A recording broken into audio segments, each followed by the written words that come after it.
I said, "My name is Samuel. I'm a Christian from the United States. Is it okay if I come inside?" And that man, Revert, who was the caller to prayer, he reached out and he hugged me and he said, "Of course, come in."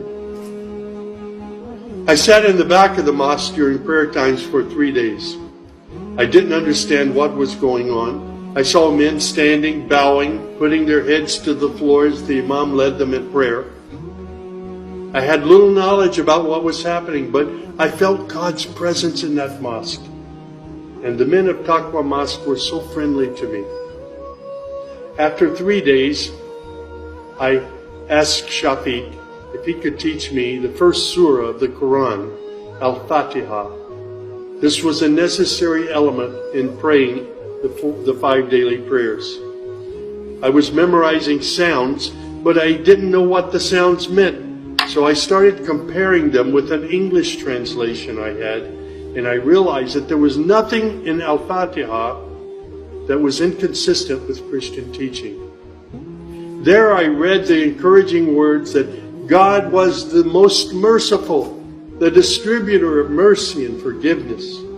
My heart was being strangely touched by the words of the Quran and the love displayed by the men of Taqwa Mosque. Dr. Sadiq Malki would later drive me to the Islamic Education Foundation in Al-Hamra neighborhood of Jeddah, where I said Al-Shahada. According to Islam, we're all equal. There's none above another. There are scholars, but their role is educational. As for the relationship with God, it's personal, it's direct. The faith itself is simple and clear. It's summed up in just 6 points. There is one true God who is unlike any other being. He is neither born nor does he give birth. He has neither spouse nor offspring. Nothing is comparable to him. He's all-powerful. He knows everything perfectly. He is the most merciful. Secondly, a belief in angels who are indeed the servants of God. They obey God's bidding and they do whatever they're commanded to do. They don't have any free choice.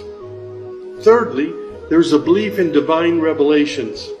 Islam acknowledges that God revealed scriptures including the Torah, the Gospel, the Psalms. However, down through the ages, many of these divine revelations had become distorted and somewhat corrupt. The Quran, which also contains God's revelations, is intact. It hasn't changed from the very beginning. The Quran, which also contains God's revelations, is still intact in its original form. Fourthly, there's a belief that in all earlier prophets and God's messengers, not just Muhammad. They believe in Abraham and Isaac and Moses and Jesus and hundreds of other prophets. They believe that the prophets were the best of mankind. Muslims believe in the last day.